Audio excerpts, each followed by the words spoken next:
কিছুদিন আগে নেটফ্লিক্সের প্রতিষ্ঠাতা রিড হেস্টিং তিনি এই ভদ্রলোক প্রকাশ্যে ঘোষণা করেছিল। তিনি বলেছিল যে মানুষ আমাদেরকে যে সময়টা দেয় সেটা পর্যাপ্ত না। তাহলে কি করতে হবে?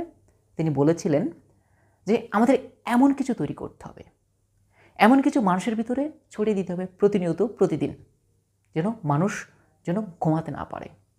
ঠিক তেমনটাই হচ্ছে। প্রযুক্তির আগ্রাসন, প্রযুক্তি প্রতিনিয়ত আমাদের যেভাবে চুরি করে নিচ্ছে কিংবা আমাদের মনোযোগের সময়সীমা কমিয়ে চলছে, কিছুদিন পরে আমরা মানুষ থেকে বিচ্ছিন্ন হয়ে যাব, প্রকৃতি থেকে বিচ্ছিন্ন হয়ে যাব। অলরেডি হয়ে গিয়েছি। আচ্ছা, আমার ভিডিও আপনি কতক্ষণ দেখছেন? কিংবা সামাজিক যোগাযোগ মাধ্যমে একটা পোস্ট, একটা লম্বা একটা পোস্ট, আপনি কি মনোযোগ সহকারে পড়ছেন? আচ্ছা, ধরেন আমরা এক সময়